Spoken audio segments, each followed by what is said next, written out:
ficou para fermentar.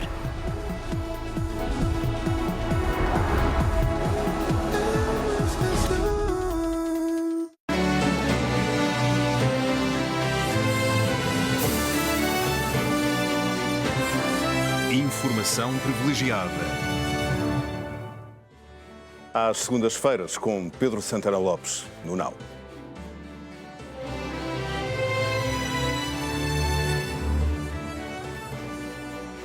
Muito boa noite, Pedro Santana Lopes. Boa noite. Seja bem-vindo. Espero que o fim de semana lhe tenha corrido bem. Correu. Foi um fim de semana... E assim também? A mim também. Muito obrigado. Mas foi um fim de semana politicamente muito agitado. Foi. Os discursos de rentrée feitos pelos principais líderes políticos, Pedro Nuno Santos em Tomar, Luís Montenegro em Castelo de Vide. Vamos começar pelo discurso do secretário-geral do Partido Socialista. O que é que achou daquilo que foi dito por ele? Quer dizer, eu acho que o que foi dito por ele está na linha... Ele, na prática, eu resumiria o que ele disse nos últimos dias, horas, com a frase: espero que compreendam se o PS tiver que chumbar o orçamento. Foi uma frase que eu retive. E há esta posição do IRS e do IRC, não poder estar no orçamento. O que o secretário-geral do PS disse, eu acho que foi um bocado na linha de temperatura do que disse o líder do PSD. Ou seja, estão a falar com as temperaturas altas, que é uma estratégia que eu sinceramente tenho dificuldades em compreender, porque tenho dificuldades em compreender muitas, que isto vai parar a eleições. Agora, acho que pelo meio ouço o Presidente da República dizer não, mas isto passa, acredito que vai passar. Já lá iremos, mas hoje já sabemos um pouco melhor sobre a forma como o Partido Socialista quer negociar este orçamento, as condições que à partida coloca, chamadas linhas vermelhas. Conseguirá, com este ponto de partida em que estamos neste momento, negociar de facto com o Luís Montenegro? Porque as negociações à partida parecem ainda mais difíceis depois do fim de semana. É isso mesmo. O fim de semana com a temperatura alta contribuiu para tornar mais difíceis as negociações. E agora estas linhas vermelhas que são traçadas são sempre maus contributos para negociações quando são traçadas em público.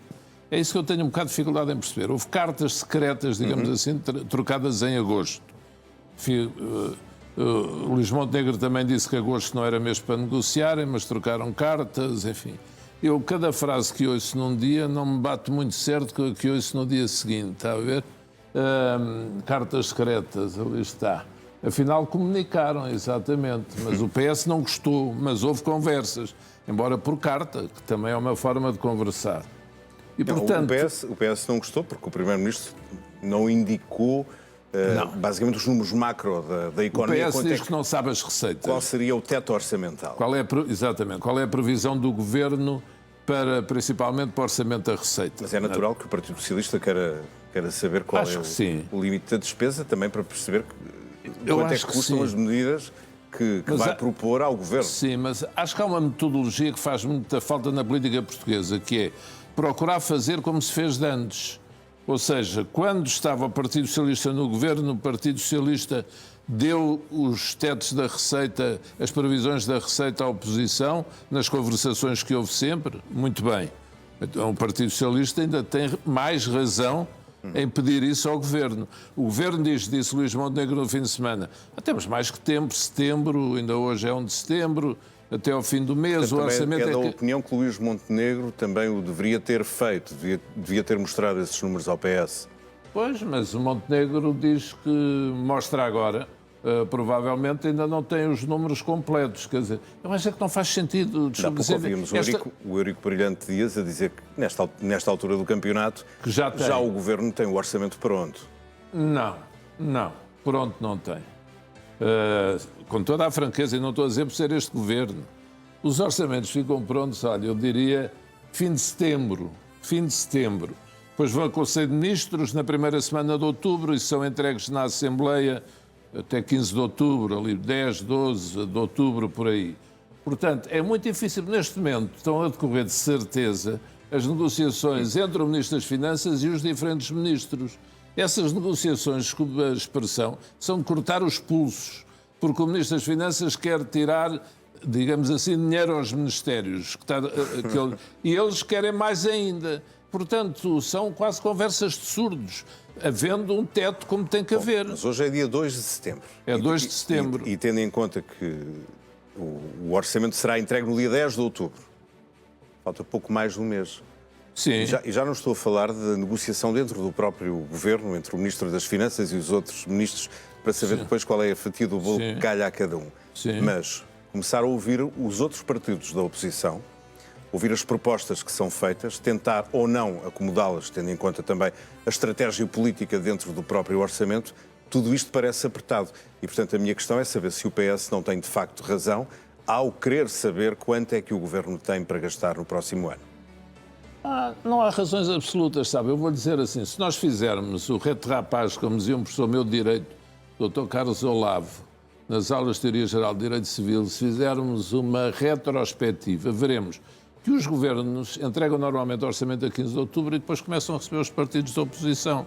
Porquê que é diferente este ano? Porque o governo não tem maioria. Mas já houve mais governos sem maioria. Qual é a grande diferença? É que PSD e PS estão muito empatados. Andam aqui num jogo um com o outro de, pronto, a ver quem ganha, a ver quem ganha, a ver quem corre melhor. Mas o normal é isto. Há de se lembrar, o Pedro também já tem uns anos disto, uns anos bons, há de se lembrar que muitas vezes estão os seus colegas na Assembleia à espera que o Governo vai entregar o orçamento e já várias vezes atrasou. Porquê? Quase sempre atrasou. Quase sempre, porque é difícil fechar com essas negociações todas no interior do Governo, quanto mais com a oposição. Eu, com toda a franqueza, vou dizer assim, eu tendo a dar razão a Luís Montenegro no calendário, porque quem já lá esteve, como eu aqui há tempos falava com o nosso ex-colega António Costa, que partilhou connosco os primeiros tempos do NAU, quem já lá esteve tem tendência a compreender melhor o que diz quem lá está. E, portanto, eu tendo a dar razão a Luís Montenegro na questão do tempo, tendo a dar razão ao PS e a Pedro Nuno Santos e a alguns dirigentes do PS na questão da estranheza do tom de Luís Montenegro. Tal como disse António Costa, se há pessoa que tem experiência a negociar orçamentos do Estado, é Pedro Nuno Santos. E António Costa foi simpático e disse, se não deles. correr bem, a culpa não é dele, de certeza. Bem, aí já é um passo maior do que a perna, diria eu. Agora, de facto, portanto, no calendário, razão a Montenegro. Acho que vamos a tempo às negociações. No tom, acho que compreendo que o PS estranha a maneira como o Primeiro-Ministro entra sempre, chamada entrada a pé juntos. E como é que designaria esta entrada com condições impostas, linhas vermelhas pelo PS, de não negociar a questão do IRC nem do IRS jovem? É outra entrada a pé juntos. Acho que levam os dois cartão amarelo, para não dizer levam cartão vermelho, não é? Mas levam os dois, são entradas violentas. E eu acho que eles ganhavam com o silêncio. Portanto, cada um tem a sua maneira de ser. Estão a negociar em público, é meio caminho andado para a asneira. Porque depois cada um deles recuar é muito difícil. Quem ceder é muito difícil. Esta frase está aqui.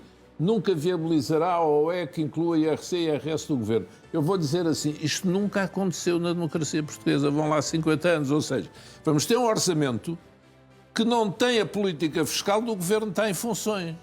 Isto é uma coisa que não existe, mas pronto, passa a existir. Daqui a 5 anos ou 10 dir-se-á. Já existiu. Mas ainda se lembra da coisa mais estranha na negociação de orçamentos ao longo destes anos de democracia? Sem contar com esta.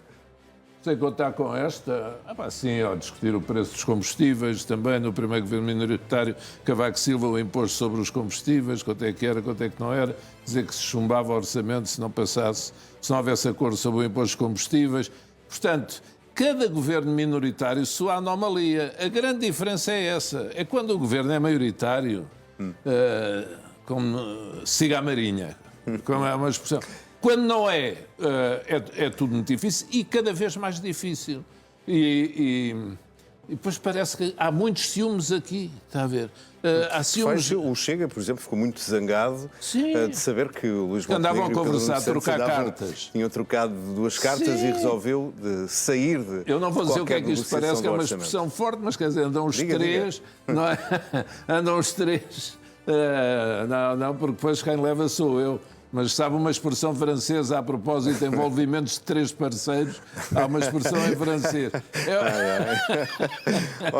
É o que um fica com ciúmes que o outro escreveu, o outro não telefonou, o outro porque está a fechar a acordo. Agora já não voto a teu favor, agora só voto se me des um referendo. Agora não, agora só voto se votares a lei do aborto. O PS não disse isso. Mas considera que esta pode ser uma querela política passageira e que o Chega, no fundo, ainda há de recuar para negociar o orçamento? Oxalá, eu vou dizer assim. Oxalá, porquê? Não, na minha opinião, quem negociar. O país não pode ir para eleições. E depois agora, orçamento retificativo. Mas o que é isto? Orçamento retificativo de quê? Então e o orçamento do ano que vem? Duodécimos e um retificativo agora para depois ficarem duodécimos? Mas Pedro Santana Lopes, parece-lhe que Luís Montenegro quer mesmo negociar este orçamento com o Chega? É o parceiro de negociação ideal para o PSD? Não, acho que ele não quer. Acho que ele não quer de todo e vai ser praticamente impossível. E por isso é que, de facto, eu acho que se estão a meter os 3 em becos sem saída. Está a ver? Cada um deles em seu beco. E os becos não têm saída e eles não se encontram nos becos. Ainda se fossem 2 para um beco, mas não, cada um está no seu. E, portanto, isto para mim é tudo ilógico e inconsequente. Porque agora, veja, se eles se encontram e cedem um ao outro, pronto, hoje em dia tudo muda muito depressa no mundo. Mas é estranho, é estranho.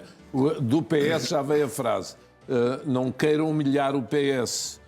Já alguns dirigentes disseram, usaram E esse jogo de forças que também está a ser travado neste momento? Por exemplo, humilhação, a frase do líder submissão. parlamentar do PSD, quando diz o PS tem que vir às negociações, porque é o grande responsável por 8 anos de caos, será de quem quer negociar, ou seja, anda cá a negociar comigo, mas primeiro levas um estalo. Não percebo. Lembra-se que eu disse aqui há 1 ou 2 semanas, quando ouvi o Primeiro-Ministro no Pontal, eu disse, do que eu ouvi aqui, isto cheira-me a que quer, de facto, é romper. A lógica do que eu ouço, posso estar enganado, Deus me perdoe, julgar intenções é péssimo, mas na experiência política que eu tenho, aquele discurso é de quem quer romper. Não quer negociar. Foi a não sei quantos de agosto, 15 de agosto. 14 de agosto? Sim. Está a dar razão ao Partido Socialista quando este fala em eleitoralismo e em medidas e que o PSD pode querer, de facto, eleições. Mas como disse, tendo a dar razão aí ao PS. Na parte do calendário que setembro chega, tende a dar razão a Montenegro. Se quer que lhe diga, eu acho que até uma semana chega. Chega, basta. Se quiserem negociar a sério, sentam-se à mesa, fazem serão, como o meu pai dizia, quando o trabalho não está pronto, é preciso fazer serão. Ficar-se a trabalhar à noite, fazem serão. Claro que uma negociação é preparada e, portanto, saberemos... Com certeza, e depois há vários níveis de negociação. Mudará as suas medidas e o PSD terá as suas respostas já prontas. Seja como for, ainda não ouvimos a resposta do Governo à oferta que foi feita pelo PS, que é de um orçamento retificativo que garanta, no fundo, os aumentos para os trabalhadores da função pública, se não houver um orçamento aprovado.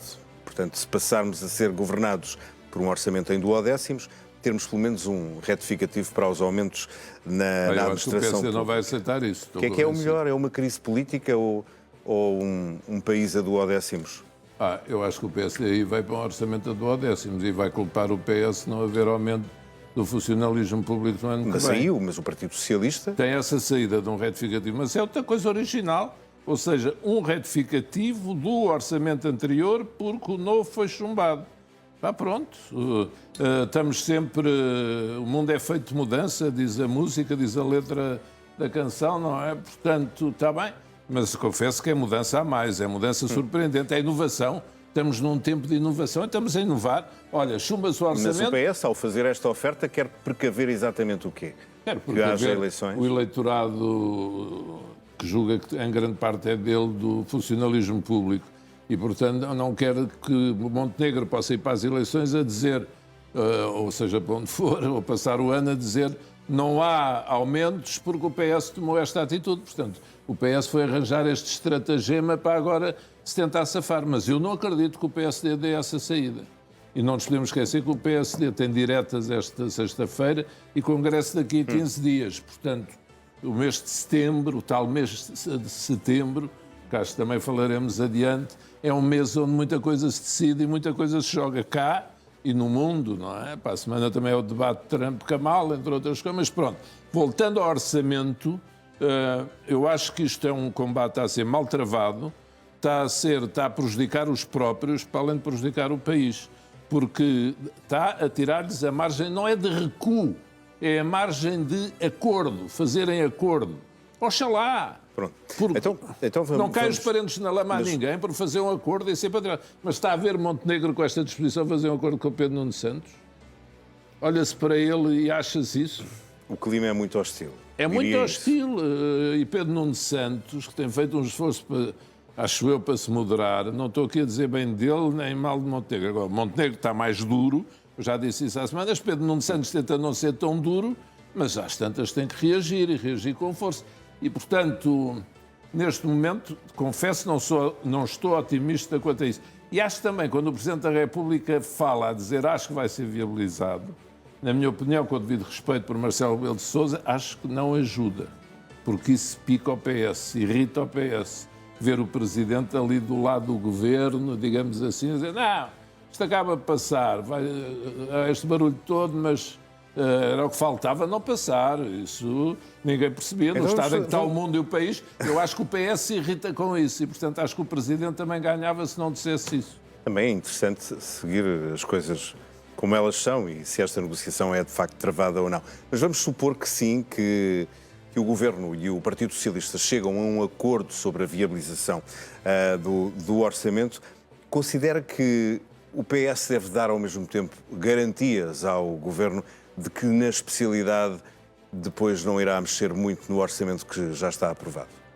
Sim, aí sim. Deve dar essas garantias. Aí tem que haver, não é linhas vermelhas, mas tem que haver um acordo, dizer aqui, não se pode mexer durante a votação na especialidade. Mas é uma tentação para quem está na oposição, mesmo que tenha dito sim ao orçamento na generalidade. Mas, meu caro Pedro Mourinho, a democracia portuguesa, não só estrangeiras, tem muitos anos de acordos de grandes cavalheiros ou grandes damas, para falar em Maria do Espírito da Silva ou outras dirigentes políticos, tem muitos anos de grandes acordos em matérias muito difíceis. E olhe que não eram alturas do mundo tão difíceis como esta que o mundo está a viver.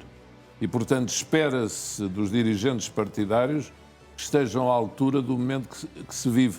Que os dois vão ter que ceder, para não dizer os três. O que era bonito era os três dizerem assim: o orçamento passa, olha, da parte do Chega quero isto, da parte do PS entra isto. E o resto, vamos continuar o debate a seguir. Eu tenho isto para apresentar sobre a interrupção da gravidez, eu tenho isto sobre a imigração, eu tenho isto sobre a política de saúde, eu tenho o que quiserem. Agora, o orçamento, deixem o país andar para a frente. Pela vossa santa paciência, deixem o país andar para a frente. É que não sabem o que é. Não sabem o que é estar nos sítios e estar tudo parado porque está-se à espera de decisões aqui. O assunto não é, de facto, para brincadeira. Mas, curiosamente, ontem ouvimos o secretário-geral do Partido Socialista a fazer uma espécie de meia-culpa por governos do passado, socialistas, como é óbvio, por não terem resolvido todos os problemas, que alguns desses problemas até se agudizaram e que os socialistas podiam ter ido mais longe nos salários. Para que é que serve esta admissão, este admitir de erros do passado por parte de Pedro Nuno Santos? Acho que lhe ficava melhor se ele tivesse dito isso na altura, porque este é o lado feio da política, não é? Porque as pessoas, depois só falarem, quando dizem, porque isso agora interessa-lhe ele dizer isso para não fazer igual ou não defender as posições que tinha quando ele foi ministro. Por exemplo. Portanto, é uma meia-culpa, eu aí não Podíamos achar que seria até para arrefecer em parte esse clima de tensão. Se quer que lhe diga, para ser justo... Essa linguagem de guerra entre Montenegro e... Para ser justo, eu até acredito que Pedro Nuno Santos pensasse isso quando era ministro. E até me lembro dele, ainda estava em comentários num canal da concorrência, coisa assim, de defender, ainda António Costa era primeiro-ministro, e ele defender coisas diferentes das opções do governo, mas já ele não era ministro, embora ainda fosse governo do PS. Portanto, para ser justo, teve que reconhecer isso. Mas esse meia-culpa é bom. Agora... Mas é algo que não se ouve muitas vezes na política. Fazer meias-culpas. Provavelmente ouve-se em pessoas ou que já se retiraram da política ativa, sim, mas de um político que é líder de um dos maiores partidos portugueses, admitir que num passado recente houve erros dos governos de que fez parte. Sim, não é muito frequente, mas veja, a linha da política financeira... É um erro, apesar da sinceridade, ou de poder ser sincero, é um erro no seu entender. O quê? Que o PS fez? Admitir que se errou no passado não é um recente. erro. Isso acho que fica bem. Só que... Mas não vemos muitas pessoas a fazer. Não, só que Pedro Nuno Santos faz isso, não se esqueça. Quem era o número 1 da política financeira e orçamental do governo? Fernando Medina, que era o seu rival na altura. E Pedro Nuno Santos fez sempre questão de dizer, pronto, contas certas, mas não podemos exagerar. Sempre fez passar um pouco esta mensagem. Portanto, a demarcação de Pedro Nuno Santos, que eu acho que também resulta das suas convicções, porque ele sempre foi tido como mais à esquerda, mas também tem muitas coisas contra no cardápio, nomeadamente nas suas medidas para a TAP, atitudes que tomou em relação aos trabalhadores da TAP, o dinheiro lá foi injetado, o PSD aí responde-lhe com razão, muita coisa que ele fez e que ele não fez meia culpa. Ele está a falar das remunerações onde o PS não devia ter ido mais longe, porque Pedro Nuno Santos acha que fez bem na TAP. E isso ainda é algo que está para se fazer o balanço. Olha, se calhar, quando acabar a privatização, acho que está cá a Lufthansa agora para negociar a possível compra de uma participação na TAP, não está. Agora, o meia-culpa dá sempre vantagens, mas também dá jeito. A Pedro Nuno Santos dá-lhe jeito, porque se fizer meia-culpa, disser, olha, o PS quando esteve ali esteve mal. Mas eu reconheço que é um passo em frente, porque muitas vezes vê-se partidos mudarem de posição e não fazerem meia-culpa. Fazer o meia-culpa já é um passo em frente em relação ao que é a política normal. Agora, volto a dizer, acho que Pedro Nuno Santos tem a obrigação de aceitar a posição de Luís Montenegro, de que setembro é mais do que suficiente e agora o Governo dará brevemente os tais plafons da receita a vários níveis e também da despesa. Portanto, os principais indicadores macroeconómicos com que o Governo está a trabalhar para fechar o orçamento. Acho que há tempo. Há tempo e o PS não pode ser o contrário. Ontem o Presidente da República estava muito otimista sobre as negociações do orçamento, estava mesmo convencido de que, no fim de contas, o Partido Socialista, Governo e PSD se iam entender, mas eu penso que foi uma opinião dita antes de ter ouvido as linhas vermelhas de Pedro Nuno Santos. Admito que sim. E lembra-se que Marcelo Rebelo de Sousa, em 2022, acho eu, quando dissolveu a Assembleia por causa do orçamento de chumbar, eu, por acaso, na altura não era tão otimista. Dizia, espero que passe, senão o povo português vai ter que se pronunciar. Aqui está a fazer quase um ato de fé, a dizer isto passa. Agora, eu acho, já disse há pouco, acho que quando diz isso, mas é Marcelo, só fé, otimismo, irrita o PS. Ou Marcelo saberá mais do que nós?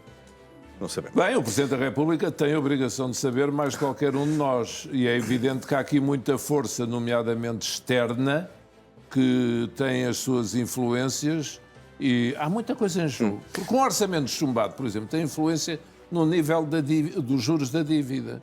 Quanto pagamos pela dívida que temos? Em mantermos a dívida abaixo dos 100% do PIB ou não? Como, por exemplo, a mais recente crise política em França acabou por fazer subir que é a loucura os juros da República. Os juros da dívida sobem. Por falar em Presidente da República, e vamos agora para outro assunto. Este fim de semana, Leonor Beleza colocou-se fora da corrida presidencial, ao mesmo tempo que Luís Marques Mendes disse que está quase a decidir. Do que é que ele estará à espera? De um movimento no partido, de uma espécie de autorização ao apoio oficial do PSD? Sim, eu acho que ele está à espera que passe o Congresso do PSD, principalmente ver o que é que lá se passa, o sentir dos militantes que lá vão estar. Eu acho que deve ser disso que ele está à espera, porque de resto acho que não é tempo demais. Daqui a um ano está-se em campanha acesa, faltam 6 meses nessa altura para os portugueses irem votar em quem é o Presidente. Uma coisa que será ele o candidato oficial do PSD? Marcos Mendes? Parece indicar que sim, mas devo-lhe dizer que se for, pode ser o oficial, mas vai haver fraturas no PSD a esse propósito. Como assim? Porque acho que ele não faz o consenso, nem pouco mais ou menos no PSD. É a minha opinião. Aliás, é difícil alguém fazer, também lhe digo. É difícil alguém, Luís Montenegro pôs essa cláusula, alguém que seja quadro, ou tenha sido quadro do PSD, que é uma condição um pouco insólita, devo dizer, ou seja, escolher um Presidente da República. Quem deve ser o Presidente por ser quadro de um partido é uma coisa que também não é costume. Estamos nos tais tempos, tempo das novidades. Mas qualquer um que esteja há muitos anos na vida política do PSD, ou próximo, como é o meu caso, e Durão Barroso, Passos Coelho, Marcos Mendes, Rui Rio, enfim, nomes de quem se fala por vezes, ou muitas vezes, em alguns casos, dividem dentro do PSD, não fazem o pleno. É evidente, depois de ser candidato, se o PSD declarar apoio a um, vai atrás. Mas eu tenho o pressentimento de que vão sempre candidatar-se 2 ex-líderes, ou 3 ex-líderes do PSD. Eu estou convencido disso. Pode ser um, outro ou outro, destes nomes que eu referi. Mas não acredito que Marcos Mendes seja o único ex-líder do PSD a ir a jogo nas presidenciais. Marcos Mendes tem um percurso muito similar ao de Marcelo Rebelo de Sousa, já foi líder do Partido Social Democrata, é comentador televisivo e agora provavelmente quer ser Presidente da República. Pessoalmente, o que é que acha da candidatura de Marcos Mendes, se ela avançar? Acho que ainda é cedo para dizermos tudo aquilo que achamos, não é? Agora, Marcelo é Marcelo. Não é por ser professor catedrático, mas Marcelo tem um pensamento estratégico, pensamento sobre o sistema político, sobre o sistema de governo, tem uma vida cheia, é uma personalidade de enorme relevo na vida nacional. Marcos Mendes não tem o mesmo currículo, nem pouco mais ou menos, e, portanto, mesmo sendo comentador ao domingo, como Marcelo era, é uma enorme diferença. Por isso é que Marcelo tinha sondagens esmagadoras e Marcos Mendes não tem, nem nenhum outro tem, ou ainda menos. Eu fiz uma comparação porque o percurso é muito similar ao de Marcelo. Mas é esta ilusão. Não comparei diretamente as esta figuras, ideia que por ter uma cadeira destas, ao domingo, nomeadamente no horário de grande audiência, que isso é meio caminho andado para ser Presidente da República. E o Pedro ainda pensa nas presidenciais? Quem? O Pedro Santana Lopes. Eu acho que qualquer pessoa que tenha feito o percurso que eu fiz já e que tenha a idade que eu tenho e tenha a experiência que eu tenho, pode pensar nisso. Agora, também tem que ser realista, lúcido e inteligente. E eu, quando olho para as sondagens, vejo que as sondagens me dão uma posição fraca neste momento nessa matéria. Não quer dizer que hoje seja o daqui a um ano. Hoje é hoje. Olha, há uma sondagem na Figueira que me dá uma grande votação nas autárquicas e eu respondi, isso é hoje.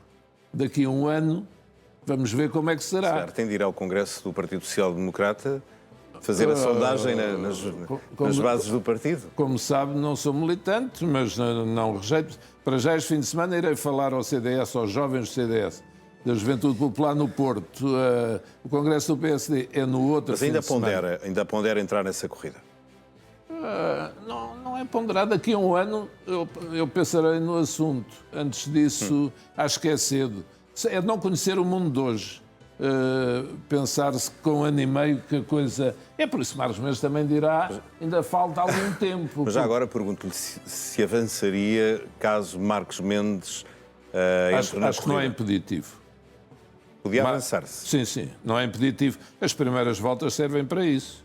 Aliás... Bem, não faltariam então candidatos no campo da direita.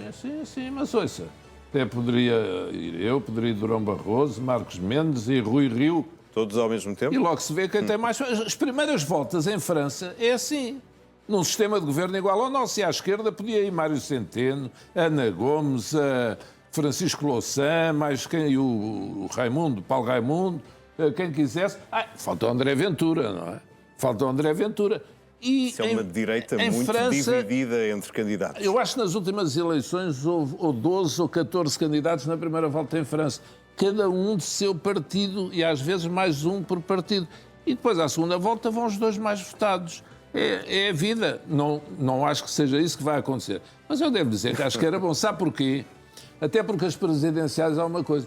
Todos os candidatos têm mais hipóteses. Todos têm debates, por regra, uns com os outros. E aí seria... a saída de Marcelo vai marcar um fim de um ciclo. Pedro Adão e Silva escrevia que é o fim de um certo tipo de senadores ou pessoas, ele não usou este termo, usei eu, do Olimpo da política portuguesa. Agora vão ser mais terrenos, pessoas que estão cá embaixo no planeta Terra da política há muitos anos. E, portanto, será uma ocasião, havendo debates entre vários, para as pessoas escolherem um Presidente da República não por ser um sabonete, mas por ter inteligência, lucidez, sensatez, experiência, e as pessoas acreditarem que pode decidir bem nas alturas difíceis, nas alturas de crise, e que sabe bem como é o país e como são os portugueses nos vários setores de atividade. Porque senão pode aparecer aí... Eu ouvi dizer que ia ser candidato a Presidente da República um senhor que esteve naquele programa dos tubarões, lembra-se, da África do Sul. A sério? Garantem-me que vai ser candidato a Presidente da República e tem direito a ser. Mas quer dizer, o pensamento político não se conhece. Há sempre uns candidatos inesperados que acabam. Lembra-se do Manuel entrar... Vieira, sim. cantor. Que acabam por entrar na corrida. Portanto, isto para dizer o quê? Como dizia a minha avó, depois tempo vem. Ainda é cedo. E alguém escreveu este fim de semana, agora ainda são os candidatos que vão acabar na fogueira. Portanto, deixamos passar o tempo. Já percebi que o seu desejo era ver uma eleição presidencial em Portugal como ela é feita em França. Com adorável. Muitos e bons candidatos. E bons candidatos, sim. Do lado do PS, acha mesmo que Mário Centeno vai avançar? Estou convencido que sim, que ele quer. Já iremos às luas. Antes sei que quer deixar uma nota muito rápida sobre a tragédia com o helicóptero na sexta-feira no Rio Douro. Sim, lembrar... eu gostava de dizer uma coisa sobre isso. Houve polémica em torno da ida do Primeiro-Ministro lá. Eu estou numa posição que não queria deixar de dar testemunho dela. E não falei com o Primeiro-Ministro, nem com ninguém próximo. Aqui há um mês, quando morreram 6 pescadores na Figueira, o Primeiro-Ministro, e acho que foi o primeiro Primeiro-Ministro que o fez, foi lá no mesmo dia, ao final do dia, reunir connosco todos, esteve com famílias de pescadores e, portanto, esta é uma atitude, não é a primeira vez que ele a toma. E depois eu estava a pensar com os meus botões a lembrar-me. Para além do mais, ele foi, durante alguns anos, nadador salvador, estava a tentar perceber o impulso dele, porque à primeira é estranho. Mas eu posso dar este testemunho. Ele com os pescadores, e ele não foi lá para o mar, mas foi estar connosco. Estava em Lisboa, meteu-se no carro e foi lá direto. E olha, estava pouca imprensa, não apareceu lá discretamente. Portanto, apesar de que a imprensa depois esteve lá. Por isso, pareceu estranho a muita gente, houve quem achasse ridículo, caricato, mas eu quero crer, e quero crer mesmo, que Luís Montenegro fez isto por boas razões, por boa intenção. E, portanto, não quero deixar de dar essa nota. Só ouvi bater, até agora, quase nele.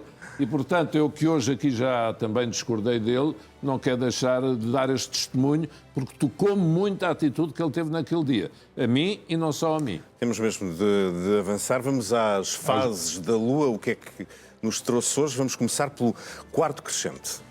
O quarto crescente é Maria Luísa Albuquerque. Não é? E a Maria Luísa Albuquerque porque foi bom ela ser indigitada, mas escolhida, mas agora falta o pelouro. Falta saber se ela, já foi dito, o facto de António Costa ser o Presidente do Conselho Europeu pode prejudicá-la, porque Portugal não pode ter tudo, não é? Portanto, não mas pode acredita que será algo na área de trabalho de Maria Luísa Albuquerque? Acho que sim, é o que ela quer. Economia e finanças. Agora vamos ver, é uma área que também tem muitas sub-áreas. Eu continuo a manifestar o gosto de que o comissário português, neste caso a comissária, tivesse a pasta da habitação. Embora com o perfil de Maria Luísa Albuquerque... Se o Pedro fosse Presidente da Comissão Europeia, era a pasta que entregaria a Maria Luísa Albuquerque, a da habitação? Sim, embora ela tenha jeito para mais qualquer coisa, para além da habitação. Acho que sim. Houve muitas críticas da oposição que diz não conhecer a Maria Luísa Albuquerque, nenhuma ideia sobre a Europa. É uma injustiça enorme. Está bem, nenhuma ideia sobre a Europa. Já quando o Carlos Moedas foi para lá, disseram que Maomé não diz do tocinho. E eu aí, sinceramente, acho que o PS normalmente é mais injusto que o PSD. Porque o PS, quando não é deles, ataca. E o PSD, normalmente, tem mais capacidade para apoiar os outros. E Elisa Ferreira foi para lá, e qual era o grande pensamento sobre a Europa que se conhecia? Mas era uma pessoa credenciada, inteligente, tinha sido ministra, como Maria Luísa Albuquerque foi. E, portanto, acho muito injustas várias carreiras são feitas, é uma mulher competentíssima e, como tem sido dito, Jean-Louis Juncker, Quila da outra vez, quando foi Moedas, ele queria que fosse ela. Também houve críticas por causa do passado de má memória relacionado com a Troika. E a Troika. E a passagem de Maria Luísa Albuquerque pelo governo. Eu aí subscrevo o que disse o Primeiro-Ministro. Se há alguém que tem culpa da Troika, é o PS. Não sei se está à procura não, ainda das luas cheia, das a lua fases da cheia. lua. Vamos avançar para a próxima, que nos traz o quarto minguante desta noite. O quarto domingo. Kamala Harris. A Kamala Harris, pela figura que ela fez no... O Pedro não gostou muito da entrevista que ela deu. Não, e de ver ao lado com o vice-presidente, penso que foi com o paizinho, porque ela estava com medo da entrevista. Eu nunca vi uma figura daquelas. Nunca vi um candidato a Presidente da República a ir com o avô, ele parece o avô, não é? Também já sou avô. Mas ele tem aqueles cabelinhos todos brancos. Acho que foi mal para ela e no subconsciente de quem ouve fica a ideia de que ela ainda não tem força. É evidente que Trump também não está a ir bem, está a fazer várias asneiras e, portanto, ela continua à frente nas sondagens. Mas, sinceramente, acho que ela pode ter problemas nos debates, por exemplo. Acho que sim. Vamos ver 10 de setembro. Mas ela, no debate, teve uma coisa boa. Foi a não resposta a Trump. Quando ela disse, passemos à próxima pergunta. Foi genuíno. O importante, sempre quando se fala em televisão, como na vida, é os olhos e o sorriso de uma pessoa baterem certo com o que uma pessoa está a dizer. Se uma pessoa está a falar de uma desgraça e ri, é uma coisa um bocado idiota, não é? Mas há pessoas que se enervam e riem. Ela disse aquilo com ar genuíno. Disse, eu não vou passar cartão essas provocações, por Trump ter dito que ela agora é que era mais negra por razões eleitorais. Ela disse, olha, passa adiante. Não... E teve bem aí. E por isso eu acho que ela não precisava do avôzinho ao lado dela, está a ver? Já agora, e porque esta é uma pergunta que todos os dias é feita, mesmo cá em Portugal aos políticos, qual seria a sua escolha, Kamala Harris ou Donald Trump? Agora, lembra-se que aqui há semanas falei em John Kennedy. Era o candidato, Sim, São Paulo. Era o candidato em que eu gostaria. Não, ele agora diz que votaria Trump. Está a apoiar Donald Trump. Eu lá sou mais democrata que republicano. Portanto, escolheria Kamala Harris. Sim, mas já vi que está porque muito não indeciso. gosto. Trump tem uma mancha que eu não consigo passar por cima. Foi aquele dia 9 de janeiro, que de facto, para quem é democrata, aquilo não se esquece. Eu não posso dizer que Da Trump... tomada do Capitólio. Sim, que Trump não teve a ver com aquilo, porque teve. E, portanto, apesar Portanto, de... se não fosse posições... Trump, estaria indeciso na Apesar escolha. de que lhe digo, sou daqueles, como o tio professor Viriato Sormanho Marques escreveu, que na política internacional eu estou convencido que Trump até poderia ser melhor para o mundo do que Kamala Harris. Para a paz no mundo. Poderia, você que é um especialista em política internacional. Kamala Harris ainda é muito inexperiente, os democratas têm feito muitas asneiras e às vezes guerras quando estão no governo. Donald Trump poderia ser melhor, mas essa mancha, eu não suporto a ideia que Trump voltasse a fazer algo ou pudesse pôr em causa a democracia e, portanto, não podia fazer outra coisa. Fiquei esclarecido sobre a sua escolha. Vamos para outra lua? Vamos para outra. Lua cheia. Miguel Monteiro. Extraordinário. Miguel Monteiro, um homem de 1,20 m, mais ou menos, que lançou o peso, eu li, chama-se F40 ou FK40, o peso lançou também 1,00 m. Baixa estatura, penso eu que é o nome da modalidade. Exatamente, lançou a 1,12 m ou 1,13 m, ou seja, quase o mesmo comprimento que a altura dele. E, portanto, medalha de ouro, eu ouvi-o a falar da proeza, é um homem sereno, sensato e um grande campeão, um campeão cheio de fibra. E é um orgulho para Portugal esta vitória que eu queria realçar. Não foi a única medalha de ouro nestes Jogos Olímpicos de Portugal, houve no Bóssia. Cristina Gonçalves. Cristina, que já tinha ganho há 20 anos em Atenas. Sim, uma veterana dos Jogos Paralímpicos. Portanto, também devemos juntar aqui, mas quando as luas foram escolhidas, de facto, ela não foi logo incluída. Eu guardei aqui os últimos minutos para a Lua Nova, a propósito do futebol e de Roger Schmidt, que foi despedido do Benfica. Parecia-lhe inevitável este desfecho? Parecia, mas devo dizer, uma pessoa tem sempre pena. Eu sou assim, quer dizer, tenho pena, não estou a dizer isto como sou do Sporting, gostava que o Benfica continuasse mal, mas quer dizer, é muito estranho a excelente primeira época que ele fez e depois a seguir como começou a fazer as neiras, porque de facto havia jogos que não se percebia as reações dele. E, portanto, depois de Moreira de Cónegos, em que o Benfica empata no último minuto se não tinha perdido outra vez, e com as exibições que tem feito, eu tenho visto também os jogos do Benfica na televisão, fui ao Alvalade no sábado, que foi um excelente jogo, compreendo a decisão, porque de facto era muito difícil para o Benfica arrastar-se. Agora, o que é que se passou com o Roger Schmidt? De um ano para o outro. No primeiro ano, lembra-se, dizia o paradigma do novo treinador, o de gentleman. E no segundo as coisas E já ele não mudou em correram bem. tudo, até na irritabilidade, na irascibilidade, na maneira como falava com os jornalistas, na maneira como se lidou com os jogadores. Eu acho que no Benfica foi uma debandada geral, pode ter sido mais por ninguém, mas grandes jogadores que se foram embora. Olha, o David Neres em Nápoles está farto de jogar e dá golos. Não se percebe, sinceramente. Como sabe, sou de um clube que já teve muito maus momentos. Saíram tantos jogadores importantes do Benfica e essa substituição também o prejudicou. Parece ter ocorrido de uma forma estranha. Estranho. Contratações que ficaram aquém em termos de qualidade das Sim, tudo das aquilo saídas. cheira a mau ambiente. E agora o Benfica anda à procura de um novo treinador. Quem é que acha que se segue ao Sr. Hoje à Schmidt? tarde, gente bem informada dizia-me que podia ser Sérgio Conceição. Gente bem informada agora à noite disse-me que não, que era uma divisão no Benfica louca. Há a hipótese, de facto, de Bruno Lage, mas se quer que lhe diga uma coisa, eu acho que Sérgio Conceição ia provocar uma revolução. É mais ou menos como quando Jorge Jesus foi para o Sporting, vindo do Benfica. Apesar de que Jorge Jesus era sportinguista. Isto, o Sérgio Conceição, eu acho que Rui Costa é um homem demasiadamente... Não é demasiadamente... não é nada imprudente. Ele pode errar, mas acho que ele é um tipo que procura ser prudente. Por isso não acredito que ele vá por aí.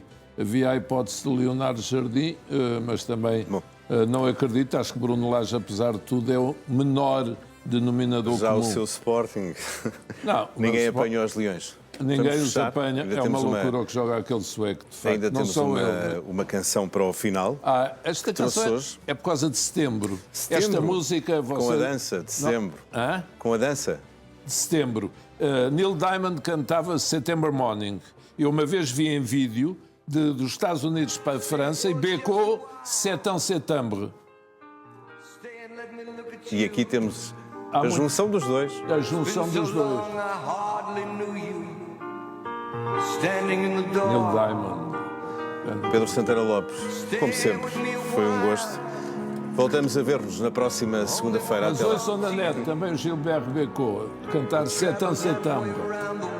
Porque em setembro é o debate Trump-Kamala Harris, é o É Congresso o mês do do PSD, orçamento, das são as negociações do orçamento. Muita coisa a Olha, acontecer. Setembro. Continue connosco aqui no Now, já a seguir José Até para a Pedro semana, se Fernandes, Deus quiser. todas as noites. Da minha parte é tudo. Até amanhã, às 9. Tremble sous l'ombre d'un automne débronzé.